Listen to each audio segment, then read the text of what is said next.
আল্লাহর নবী বিশ্ব নবী রহমাতুল লিল আলামিন নামাজ শেষ করে সাহাবায়ে কেরামের দিকে মুখ করে তাকালেন আর প্রশ্ন করলেন, মানিল মুতাকাল্লিমু আনিফান। ও আমার সাহাবীরা, এই যে কিছুক্ষণ আগে আমি রুকু থেকে মাথা উঠানোর পরে যখন আমি সামি আল্লাহু লিমান হামিদা বলেছি, সবাই বলেছিল রব্বানা লাকাল হামদ। তবে তোমাদের মধ্যে একজন হামদান কাসীরান তাইয়িবান মুবারাকান ফীহি, অতিরিক্ত তাসবিহগুলো একজন উচ্চারণ করেছে। কে করেছে? নবীজি বললেন, কে তোমাদের মধ্যে এই অতিরিক্ত তাকবীরগুলো, আল্লাহর অতিরিক্ত প্রশংসার বাক্যগুলো উচ্চারণ করেছে? কোন সাহাবী হাত উত্তোলন করে না। যে বলেছে সেও ভয় পাচ্ছে যে আমি কি কোনো ভুল করে ফেললাম কিনা, অন্যায় করে ফেললাম কিনা। দুইবার তিনবার নবীজি প্রশ্ন করার পরে ওই সাহাবী হাত উত্তোলন করে বললেন, আনা ইয়া রাসূলুল্লাহ, ওগো নবীজি, আল্লাহর নামের প্রশংসার বাক্যগুলো আমি উচ্চারণ করেছি। নবীজি এবার সুসংবাদ দিয়ে দিলেন, আমাদের জন্য ওই সুসংবাদ নবীজি দিয়েছেন। আল্লাহর নবী বলেন, ও আমার সাহাবী, তুমি কি ভয় পাচ্ছ যে ভুল করে ফেললো কিনা? তুমি কোনো ভুল করনি, কোনো অন্যায় করনি।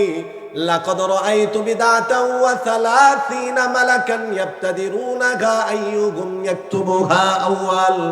আমি নবীজি দেখেছি তুমি যে আল্লাহর অতিরিক্ত প্রশংসার বাক্যগুলো উচ্চারণ করেছ, সেটার সওয়াব দেওয়ার জন্য 30-এর চেয়ে অধিক ফেরেশতারা প্রতিযোগিতা শুরু করে দিয়েছে।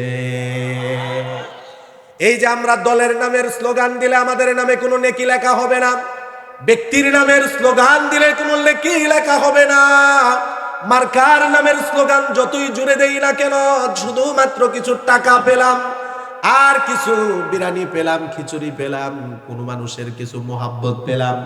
কিন্তু যদি ব্যক্তি আর মার্কার স্লোগান বাদ দিয়ে যদি আল্লাহর স্লোগান দিয়ে আল্লাহর প্রশংসা করি, আমাদের আমল নামায় ফেরেশতারা সওয়াব লেখার জন্য প্রতিযোগিতা শুরু করে দিবে। বলেন সুবহানাল্লাহ। এই কারণে মাহফিলে আসছি, জবান সব সময় খোলা রাখবো। যখন যা বলার দরকার স্বতঃস্ফূর্তভাবে সেটা বলবো। কোরআনের ময়দানে এসেছি, কোরআনের কথা শুনবো। কোনো ব্যক্তির ভয় অন্তরে আছে? জুড়ে বলেন, কোনো ব্যক্তির ভয় অন্তরে আছে? কোরআনের কথা শুনবো, আল্লাহর কথা শুনবো। আল্লাহর জমিনে আল্লাহর কথা, কোরআনের কথা উলামায়ে কেরামগণ বলবেন। উলামায়ে কেরামেরও কোনো ভয় নেই, যারা শুনবে তাদের কোনো ভয় নেই। অনেক ধরনের অনেক কিছু হয়েছে, কিন্তু সামনে ভবিষ্যতে আর হবে না। অনেক মাহফিল করতে গিয়ে মাহফিল কমিটি অনেক হয়রান পেরেশান অস্থিরতার শিকার হয়েছে। অনেকের কাছে অনুমতির জন্য দৌড়াদৌড়ি করেছে। মুসলমান 90 ভাগ 92 ভাগ মুসলমানের দেশে আল্লাহর জমিনে আল্লাহর কথা হবে, কোনো ব্যক্তি কোনো নেতার অনুমতি লাগবে না। বলেন ঠিক কিনা? অনুমতি লাগবে না। কেন? জমিন কার? জুড়ে বলেন, জমিন কার? আল্লাহর জমিনে আল্লাহর বান্দারা আল্লাহর কথা বলবে, কোন নেতা নেত্রীর অনুমতির অপেক্ষা রাখে না। যারা বলবে অনুমতি লাগবে, আমরা বলবো দেশে তোদের থাকার অনুমতি নেই। বলেন ঠিক কিনা? জমিন কার? কোরআনের কথা হবে, কোরআনের কথা শুনবো। কেননা এই কোরআন এটা এমন একটা দামি কিতাব, এমন দামি পরশ পাথর। আল্লাহর নবী বলেন, সুনানুত তিরমিজির বর্ণনা, ওয়ামান ক্বালা বিহি সাদাকা। কোরআন দ্বারা যারা কথা বলবে তাদের কথার চেয়ে সত্য কথা এর চেয়ে আর বেশি কারো হতে পারে না। তার মানে কোরআনের কথা সবচেয়ে সত্য কথা। কোরআনওয়ালারা কোরআন থেকে যেই কথা বলবে এটা সবচেয়ে সত্য কথা। ওমান হাকামা বিহি আদালা। আল্লাহর নবী বলেন, কোরআনের বিচার যখন কায়েম হয়ে যাবে, এর চেয়ে ইনসাফপূর্ণ বিচার আর হতে পারে না। বলেন ঠিক কিনা? আজকে যদি কোরআনের বিচার কায়েম হয়ে যায়, নবীজি বলেন আদালা, ইনসাফপূর্ণ বিচার কায়েম হবে। কোরআনের বিচার যদি কায়েম হয়ে যায়, অপরাধ এটা আর কোনো প্রশাসন লাগবে না বন্ধ করার জন্য। উদাহরণস্বরূপ, দেশে তো অনেক চুরি চামারি হয়। কোরআনের যেই হুদুদ শাস্তি, চোরের 10 দিরহাম পরিমাণ হলে তার হাত কেটে দেওয়া। যদি 10 দিরহাম পরিমাণ চোর চুরি করলে তার হাত কেটে দিত। কোরআনের এই বিধান যদি জমিনে থাকতো, তাহলে অন্য দেশের অবস্থা কি হতো আমি জানি না। বাংলাদেশের অবস্থা কি হতো জানেন? কোরআনের বিধান যদি কায়েম হতো, প্রযোজ্য হতো, তাহলে নেতারা কোটি কোটি টাকা বাহিরে পাচার করতে পারতো না। আজকে কত ধর্ষণ হয়, কত হত্যা হয়, ধর্ষণের বিচার নেই, হত্যার বিচার নেই, অন্যায় অনাচার জুলুম নির্যাতনের কোনো বিচার নেই। নির্বিচারে কত অসহায় মানুষগুলোকে, কত নিষ্পাপ বাচ্চাদেরকে হত্যা করা হয়। যদি কোরআনের বিধান প্রযোজ্য হতো, হুদুদ যদি প্রযোজ্য হতো, চুরি চামারি যেমন বন্ধ হয়ে যেত, জিনা বেবিচার বন্ধ হয়ে যেত। চুরি চামারি যেমন বন্ধ হতো, জিনা বেবিচার যেমন বন্ধ হতো, নিরপরাধ মানুষকে পাখির মতো গুলি করে যে হত্যা করা হয় সেটাও বন্ধ হতো। বলেন ঠিক কিনা? কোরআনের বিচার নেই, অভাব একটাই। ও ভাই, জীবনে অশান্তি যদি প্রশ্ন করেন কারণ কি, একটা কথাই বলবো, আপনার জীবনে কোরআন নেই। পরিবারে অশান্তি প্রশ্ন যদি করেন হুজুর সমাধান কি, আল্লাহর এই কোরআন আপনার পরিবারে আনতে হবে। সমাজে অশান্তি, সুদখোর ঘুষখোর দুর্নীতিবাজে ভরে গিয়েছে, কারণ কি, সমাধান কি? কোরআনের বিধান আপনার সমাজে কায়েম করা লাগবে। রাষ্ট্রে অশান্তি, কোনো ধরনের সুখ শান্তি নেই। আল্লাহর কসম, রাষ্ট্র যদি কোরআন দ্বারা পরিচালিত হয়, বাংলাদেশ থাকবে না, সোনার মদিনায় পরিণত হবে। বলেন ঠিক কিনা? এজন্য আমরা নিজের জীবনে কোরআন ফিট করব, পরিবারে কোরআন আমলে আনবো, সমাজে আমার কোরআন কায়েম করব, রাষ্ট্র পরিচালিত হবে কোরআনের দ্বারা। আল্লাহর জমিনে আল্লাহর হুকুম মতো বিধান পরিচালিত হবে। এতে কোনো বাধা মানা যাবে না। যে বাধা দিতে আসবে তাদের বিরুদ্ধে মুসলমান লড়াই করবে। বলেন ঠিক কিনা?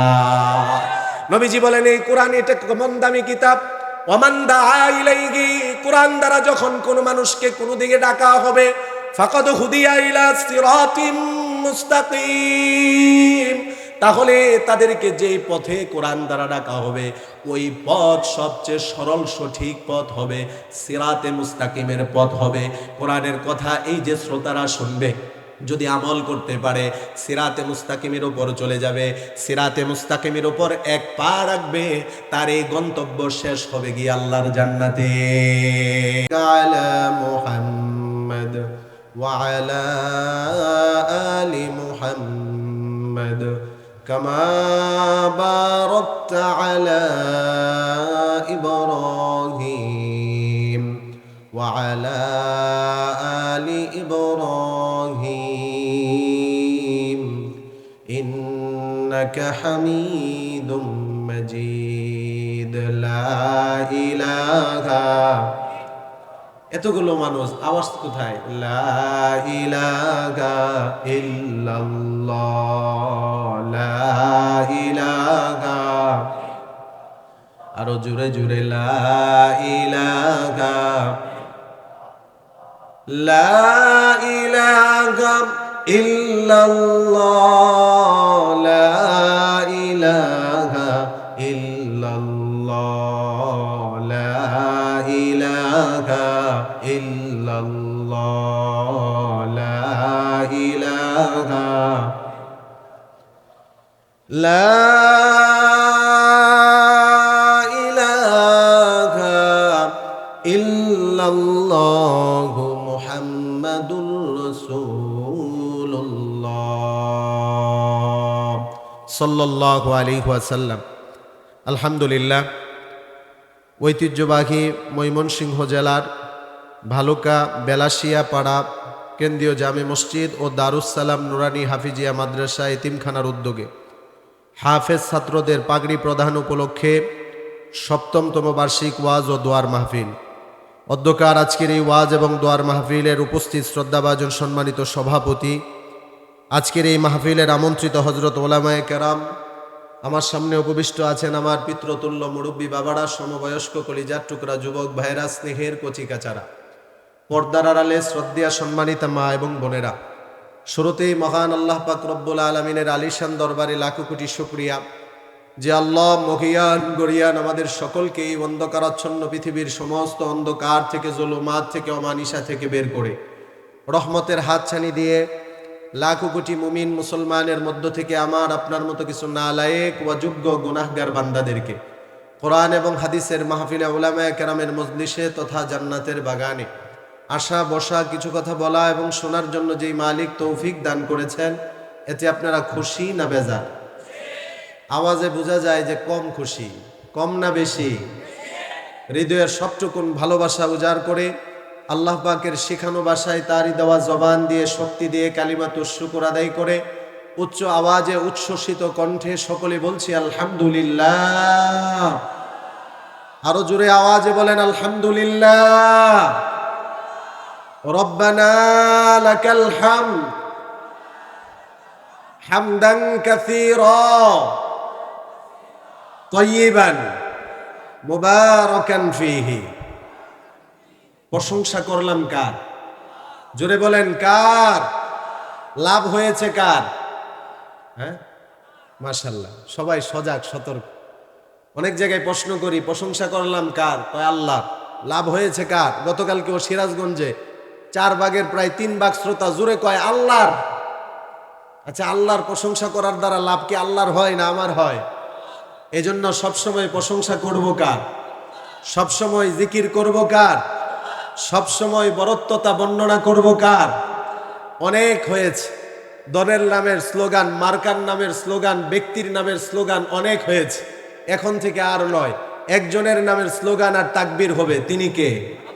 জোরে উচ্চ আওয়াজে তিনি কে? জবান দিয়েছেন কে? জবানে কথা বলার শক্তি দিয়েছেন কে?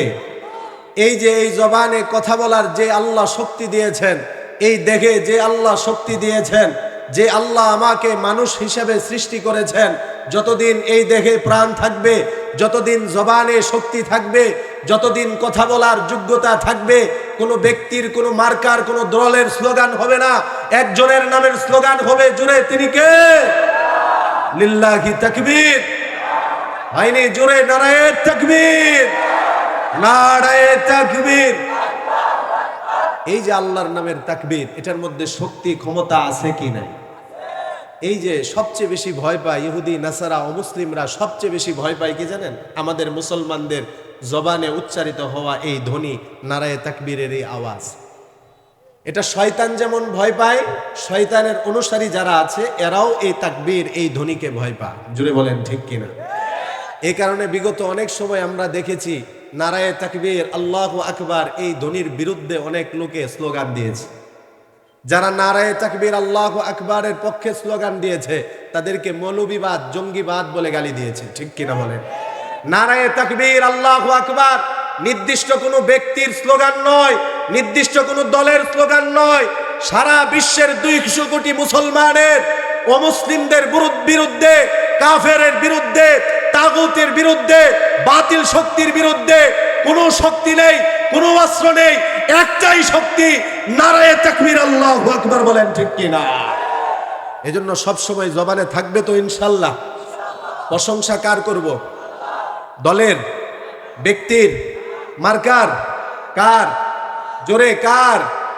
লাভ হবে তো আমাদের। কি লাভ হবে এবার শুনেন। আল্লাহর নবী সাহাবায়ে কেরামকে নিয়ে নামাজ আদায় করতেছে, রুকু থেকে মাথা উঠিয়ে আল্লাহর নবী বললেন সামি আল্লাহু লিমান হামিদা। সকল মুক্তাদিরা বলল রব্বানা লাকাল হামদ। একজন মুক্তাদি ফিস ফিস করে বলতেছে হামদান কাসীরান তাইয়িবান মুবারাকান ফীহি। যেই তাকবীর, যেই আল্লাহর নামের যেই প্রশংসার বাক্যগুলো আমরা উচ্চারণ করেছি। আল্লাহর নবী, বিশ্ব নবী রাহমাতুল লিল আলামিন নামাজ শেষ করে সাহাবায়ে কেরামের দিকে মুখ করে তাকালেন আর প্রশ্ন করলেন মানিল মুতাকাল্লিমু আনিফান। ও আমার সাহাবীরা, এই যে কিছুক্ষণ আগে আমি রুকু থেকে মাথা উঠানোর পরে যখন আমি সামি আল্লাহু লিমান হামিদা বলেছি, সবাই বলেছিল রব্বানা লাকাল হামদ। তবে তোমাদের মধ্যে একজন হামদান কাসীরান তাইয়িবান মুবারাকান ফীহি, অতিরিক্ত তাসবিহগুলো একজন উচ্চারণ করেছে। কে করেছে? নবীজি বললেন কে তোমাদের মধ্যে এই অতিরিক্ত তাকবীরগুলো, আল্লাহর অতিরিক্ত প্রশংসার বাক্যগুলো উচ্চারণ করেছে? কোন সাহাবী হাত উত্তোলন করে না। যে বলেছে সেও ভয় পাচ্ছে যে আমি কি কোনো ভুল করে ফেললাম কিনা, অন্যায় করে ফেললাম কিনা। 2বার 3বার নবীজি প্রশ্ন করার পরে ওই সাহাবী হাত উত্তোলন করে বললেন আনা ইয়া রাসূলুল্লাহ। ওগো নবীজি, আল্লাহর নামের প্রশংসার বাক্যগুলো আমি উচ্চারণ করেছি। নবীজি এবার সুসংবাদ দিয়ে দিলেন, আমাদের জন্য ওই সুসংবাদ নবীজি দিয়েছেন। আল্লাহর নবী বলেন ও আমার সাহাবী, তুমি কি ভয় পাচ্ছ যে ভুল করে ফেলল কিনা? তুমি কোনো ভুল করনি, কোনো অন্যায় করনি। লাকাদ রাআইতু বিদআতান ওয়া 30 মালাকান ইয়াবতাদিরুনাহা আইয়ুহুম ইয়াকতুবুহা আউয়াল। আমি নবীজি দেখেছি তুমি যে আল্লাহর অতিরিক্ত প্রশংসার বাক্যগুলো উচ্চারণ করেছ, সেটার সওয়াব দেওয়ার জন্য 30-এর চেয়ে অধিক ফেরেশতারা প্রতিযোগিতা শুরু করে দিয়েছে।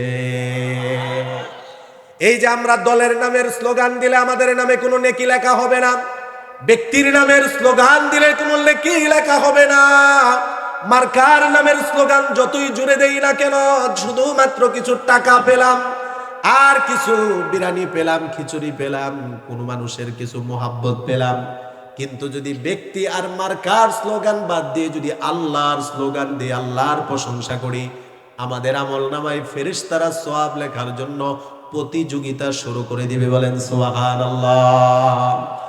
এই কারণে মাহফিলে আসছি, জবান সব সময় খোলা রাখবো, যখন যা বলার দরকার স্বতঃস্ফূর্তভাবে সেটা বলবো। কোরআনের ময়দানে এসেছি, কোরআনের কথা শুনবো। কোনো ব্যক্তির ভয় অন্তরে আছে? জুড়ে বলেন, কোনো ব্যক্তির ভয় অন্তরে আছে? কোরআনের কথা শুনবো, আল্লাহর কথা শুনবো, আল্লাহর জমিনে আল্লাহর কথা, কোরআনের কথা উলামায়ে কেরামগণ বলবেন। উলামায়ে কেরামেরও কোনো ভয় নেই, যারা শুনবে তাদের কোনো ভয় নেই। অনেক ধরনের অনেক কিছু হয়েছে, কিন্তু সামনে ভবিষ্যতে আর হবে না। অনেক মাহফিল করতে গিয়ে মাহফিল কমিটি অনেক হয়রান পেরেশান অস্থিরতার শিকার হয়েছে, অনেকের কাছে অনুমতির জন্য দৌড়াদৌড়ি করেছে। ও মুসলমান, 90 ভাগ 92 ভাগ মুসলমানের দেশে আল্লাহর জমিনে আল্লাহর কথা হবে, কোনো ব্যক্তি কোনো নেতার অনুমতি লাগবে না। বলেন ঠিক কিনা? অনুমতি লাগবে না। কেন? জমিন কার? জুড়ে বলেন, জমিন কার? আল্লাহর জমিনে আল্লাহর বান্দারা আল্লাহর কথা বলবে, কোন নেতা নেত্রীর অনুমতির উপেক্ষা রাখে না। যারা বলবে অনুমতি লাগবে, আমরা বলবো দেশে তোদের থাকার অনুমতি নেই। বলেন ঠিক কিনা? জমিন কার? কোরআনের কথা হবে, কোরআনের কথা শুনবো। কেননা এই কোরআন এটা এমন একটা দামি কিতাব, এমন দামি পরশ পাথর। আল্লাহর নবী বলেন, সুনানুত তিরমিজির বর্ণনা, ওয়ামান ক্বালা বিহি সাদাকা, কোরআন দ্বারা যারা কথা বলবে তাদের কথার চেয়ে সত্য কথা এর চেয়ে আর বেশি কারো হতে পারে না। তার মানে কোরআনের কথা সবচেয়ে সত্য কথা। কোরআনওয়ালারা কোরআন থেকে যেই কথা বলবে এটা সবচেয়ে সত্য কথা। ওমান হাকামা বিহি আদালা, আল্লাহর নবী বলেন কোরআনের বিচার যখন কায়েম হয়ে যাবে এর চেয়ে ইনসাফপূর্ণ বিচার আর হতে পারে না। বলেন ঠিক কিনা? আজকে যদি কোরআনের বিচার কায়েম হয়ে যায়, নবীজি বলেন আদালা, ইনসাফপূর্ণ বিচার কায়েম হবে। কোরআনের বিচার যদি কায়েম হয়ে যায়, অপরাধ এটা আর কোনো প্রশাসন লাগবে না বন্ধ করার জন্য। উদাহরণস্বরূপ, দেশে তো অনেক চুরি চামারি হয়। কোরআনের যেই হুদুদ শাস্তি, চোরের 10 দিরহাম পরিমাণ হলে তার হাত কেটে দেওয়া, যদি 10 দিরহাম পরিমাণ চোর চুরি করলে তার হাত কেটে দিত। কোরআনের এই বিধান যদি জমিনে থাকতো, তাহলে অন্য দেশের অবস্থা কি হতো আমি জানি না, বাংলাদেশের অবস্থা কি হতো জানেন? কোরআনের বিধান যদি কায়েম হতো, প্রযোজ্য হতো, তাহলে নেতারা কোটি কোটি টাকা বাহিরে পাচার করতে পারতো না। আজকে কত ধর্ষণ হয়, কত হত্যা হয়, ধর্ষণের বিচার নেই, হত্যার বিচার নেই, অন্যায় অনাচার জুলুম নির্যাতনের কোনো বিচার নেই। নির্বিচারে কত অসহায় মানুষগুলোকে, কত নিষ্পাপ বাচ্চাদেরকে হত্যা করা হয়। যদি কোরআনের বিধান প্রযোজ্য হতো, হুদুদ যদি প্রযোজ্য হতো, চুরি চামারি যেমন বন্ধ হয়ে যেত, জিনা বেবিচার বন্ধ হয়ে যেত। চুরি চামারি যেমন বন্ধ হতো, জিনা বেবিচার যেমন বন্ধ হতো, নিরপরাধ মানুষকে পাখির মতো গুলি করে যে হত্যা করা হয় সেটাও বন্ধ হতো। বলেন ঠিক কিনা? কোরআনের বিচার নেই, অভাব একটাই। ও ভাই, জীবনে অশান্তি যদি প্রশ্ন করেন কারণ কি, একটা কথাই বলবো, আপনার জীবনে কোরআন নেই। পরিবারে অশান্তি প্রশ্ন যদি করেন হুজুর সমাধান কি, আল্লাহর এই কোরআন আপনার পরিবারে আনতে হবে। সমাজে অশান্তি, সুদখোর ঘুষখোর দুর্নীতিবাজে ভরে গিয়েছে, কারণ কি, সমাধান কি? কোরআনের বিধান আপনার সমাজে কায়েম করা লাগবে। রাষ্ট্রে অশান্তি, কোনো ধরনের সুখ শান্তি নেই। আল্লাহর কসম, রাষ্ট্র যদি কোরআন দ্বারা পরিচালিত হয়, বাংলাদেশ থাকবে না, সোনার মদিনায় পরিণত হবে। বলেন ঠিক কিনা? এজন্য আমরা নিজের জীবনে কোরআন ফিট করব, পরিবারে কোরআন আমলে আনবো, সমাজে আমার কোরআন কায়েম করব, রাষ্ট্র পরিচালিত হবে কোরআনের দ্বারা, আল্লাহর জমিনে আল্লাহর হুকুম মতো বিধান পরিচালিত হবে। এতে কোনো বাধা মানা যাবে না। যে বাধা দিতে আসবে তাদের বিরুদ্ধে মুসলমান লড়াই করবে। বলেন ঠিক কিনা? নবীজি বলেন এই কোরআন এটা কেমন দামি কিতাব, ওয়ামান দাআ ইলাইহি, কোরআন দ্বারা যখন কোনো মানুষকে কোনো দিকে ডাকা হবে, ফাকাদ হুদিয়া ইলা সিরাতিম মুস্তাকিম, তাহলে তাদেরকে যেই পথে কোরআন দ্বারা ডাকা হবে ওই পথ সবচেয়ে সরল সঠিক পথ হবে, সিরাতে মুস্তাকিমের পথ হবে। কোরআনের কথা এই যে শ্রোতারা শুনবে, যদি আমল করতে পারে সিরাতে মুস্তাকিমের উপর চলে যাবে, সিরাতে মুস্তাকিমের উপর এক পা রাখবে, তার এই গন্তব্য শেষ হবে গিয়ে আল্লাহর জান্নাতে। সাহাবায়ে কেরাম দুনিয়াতে থেকে কিভাবে জান্নাতের সুসংবাদ পেলেন? তাদের মধ্যে কি ছিল যোগ্যতা কি ছিল? তাদের মধ্যে যোগ্যতা এটাই ছিল, আল্লাহর কোরআনকে তারা আঁকড়ে ধরেছিল, আল্লাহর হুকুম মতো রাসূলুল্লাহর আদর্শ মতো জীবন পরিচালনা করেছিল, যার কারণে তারা এত দামি হয়ে গিয়েছে। দুনিয়াতে থেকেই জীবদ্দশায় আল্লাহর জান্নাতের সুসংবাদ পেয়েছে। জুড়ে বলেন সুবহানাল্লাহ।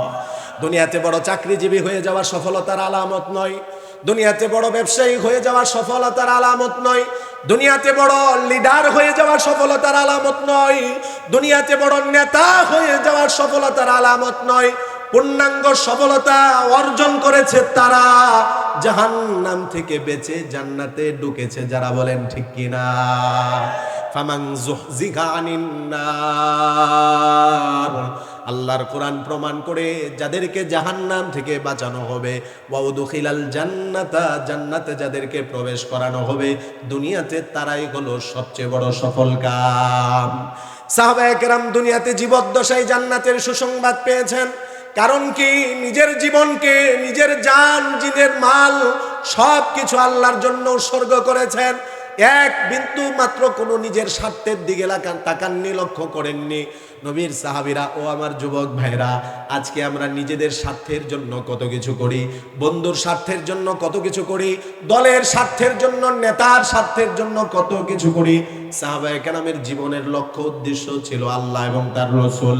আল্লাহ এবং তার রসুলকে খুশি করার জন্য জান মাল যা কুরবানি করার সব করতে রাজি ছিল তারা। বলেন ঠিক কিনা?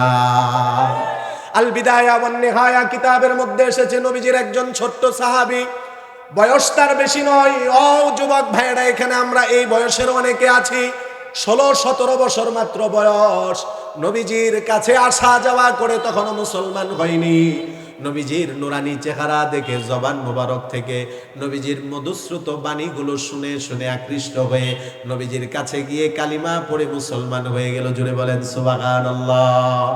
আমার আপনার নবী কলিজার টুকরা, মায়ার নবী, রহমাতুল লিল আলামিন, ওনার শান মান এটাই ছিল। আজও পর্যন্ত আপনারা ইতিহাস খুঁজে দেখেন, আদম আলাইহিস সালাতু ওয়াস সালাম থেকে নিয়ে ঈসা আলাইহিস সালাতু ওয়াস সালাম পর্যন্ত কোনো নবী রাসূলের চেহারা দেখে কোনো কাফের মুসলমান হয়েছে এমনটা ঘটেনি। আমার আপনার নবী, বিশ্ব নবী, রহমাতুল লিল আলামিনের নুরানি চেহারা দেখে অসংখ্য অগণিত কাফের মুসলমান হয়েছে। বলেন সুবহানাল্লাহ। কি দামি নবী পেলাম, অথচ এই নবীকে তো আমরা মানতে রাজি না। আজকে যদি যুবক ভাইদেরকে প্রশ্ন করা হয় জীবনের আইডল কে, আইকন কে, অধিকাংশ যুবক ভাইরা বলবে নায়ক নায়িকা, গায়ক গায়িকা, খেলোয়াড়রা হলো আমাদের আইডল। দুনিয়ার সেলিব্রিটিদেরকে আমার যুবক ভাইরা আইডল, আইকন হিসেবে গ্রহণ করে নিয়েছে। এই কারণে জীবনে অশান্তি। আইডল, আইকন দুনিয়ার নায়ক নায়িকা, গায়ক গায়িকা, সেলিব্রিটিটা হবে না। আইডল, আইকন, অনুসরণীয় ব্যক্তি হবে মুহাম্মাদুর রাসূলুল্লাহ সাল্লাল্লাহু আলাইহি ওয়াসাল্লাম।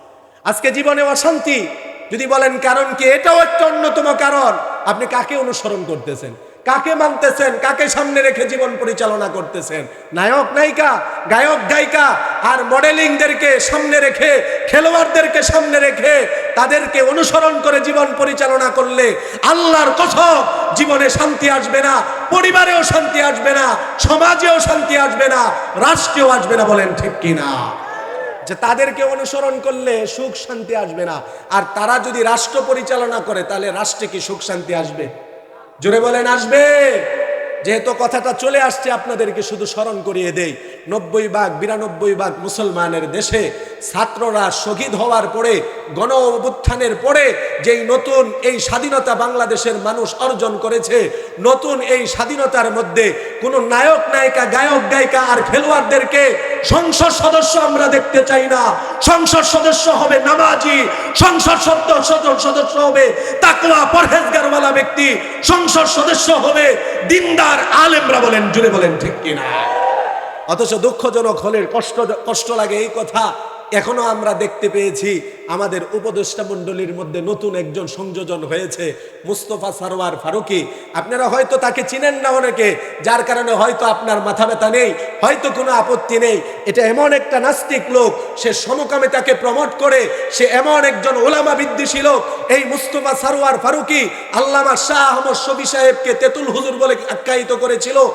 এমন একজন আলেম বিদ্বেষী, কোরআন বিদ্বেষী, মাদ্রাসা মসজিদ বিদ্বেষী লোক, যে ওই শাপলা চত্বরে ছাত্ররা যখন রাত্রিবেলা চলে গিয়েছিল, রাত 3টা বাজে ফেসবুকে স্ট্যাটাস দিয়েছিল শাপলা চত্বর জঞ্জাল মুক্ত হয়েছে। যারা আলেমদেরকে এরকম কটূক্তি করে কথা বলে, আহমদ শফী রহমাতুল্লাহ আলাইহিকে যারা তেতুল হুজুর বলে আখ্যায়িত করে, অত্যন্ত ওই নাস্তিক মুরতাদরা 90 ভাগ 92 ভাগ মুসলমানের দেশে উপদেষ্টা তো দূরের কথা, ঘরের চাকর হওয়ার যোগ্যতা রাখে না। বলেন ঠিক কিনা? অতএব এটা আমাদেরকে স্মরণ রাখতে হবে, আমরা কোন দিকে যাচ্ছি, কি হচ্ছে আমাদেরকে নিয়ে, আমাদের ধর্ম নিয়ে, দিন নিয়ে, ইসলাম নিয়ে কোনো ষড়যন্ত্র হচ্ছে কিনা, এটা আমাদের জেহেনে রাখা লাগবে। জুড়ে বলেন ঠিক কিনা? যুবক ভাইদেরকে লক্ষ্য করে যে কথাটা বলতেছিলাম, ও কলিজার টুকরা যুবক ভাইয়েরা, নবীজির সাহাবী, অল্প বয়সের 16-17 বছরের সাহাবী, নবীজির হাতে হাত রেখে কালিমা পড়ে মুসলমান হয়ে গেল। আল্লাহর নবী প্রশ্ন করলো, মাসমুকা, তোমার নাম কি? ওই সাহাবী তখনও মুসলমান, যে নতুন হয়েছে, সে বলল, আমার নাম হলো আব্দুল উজ্জা। উজ্জা হলো একটা মূর্তির নাম, আব্দুল উজ্জা মানে উজ্জা নামক মূর্তির গোলাম। এটা কি কোনো মুসলমানের নাম হতে পারে? আল্লাহর নবী বললেন, তুমি এখন মুসলমান হয়েছো, তুমি এখন কোনো মূর্তির গোলাম নয়, দুনিয়ার কোনো মানুষের গোলাম নয়, দুনিয়ার কোনো দেব দেবীর তুমি গোলাম না, তুমি একজনের গোলাম। জুড়ে বলেন, তিনি কে? আল্লাহর নবী বলেন, আজ থেকে তোমার নাম হলো আব্দুল্লাহ, আজ থেকে তোমার নাম আব্দুল উজ্জা নয়, তোমার নাম হলো আজ থেকে আব্দুল্লাহ। হযরতে আব্দুল্লাহকে আল্লাহর নবী বললেন, আব্দুল্লাহ, আপাতত ইসলাম ধর্ম গ্রহণ করেছো, বিষয়টা নিজের মধ্যে রাখিও, কেননা তোমার আশপাশের, তোমার পরিবারের মানুষগুলো তারা এখনো কাফের। বিশেষ করে তোমার চাচা, সে কাফেরদের বড় একজন, তোমার মাও পর্যন্ত সে কাফেরা। অতএব যদি তুমি তোমার ইসলাম ধর্ম গ্রহণের কথাটা বলো, হয়তো তারা তোমার বিরুদ্ধে ষড়যন্ত্র করবে। হযরতে আব্দুল্লাহ নিজের ইসলাম ধর্ম গ্রহণের কথাটা গোপন রাখলেন।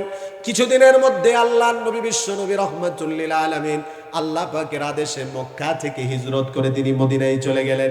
হযরতে আব্দুল্লাহর এখন সহ্য হয় না।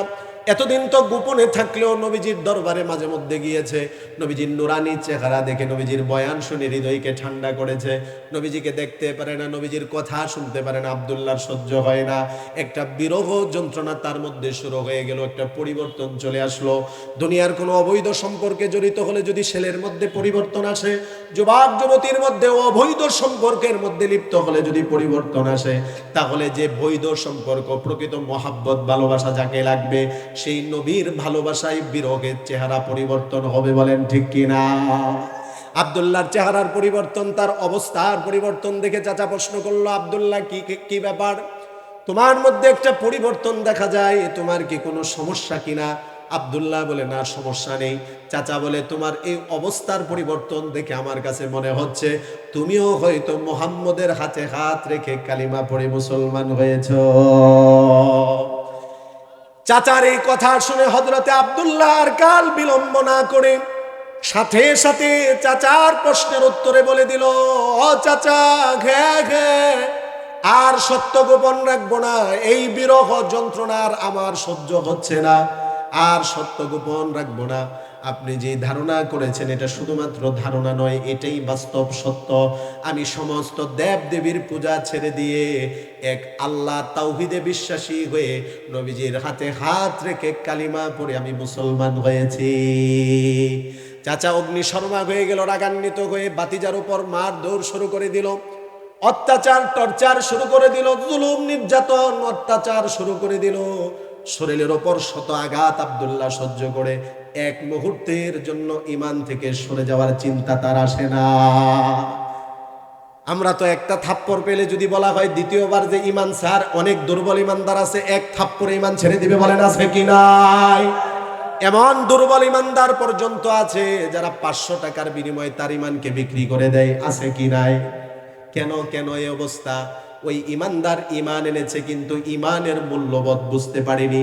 ঈমানদার ঈমান আনার পরে ঈমানের মূল্যবোধ যদি বুঝতে পারে, জীবন যাবে, চাকরি যাবে, ব্যবসা যাবে, দল যাবে, নেতা যাবে, নেত্রী যাবে, জীবন চলে গেলেও ঈমান ছাড়বে না। জুড়ে বলেন ঠিক কিনা?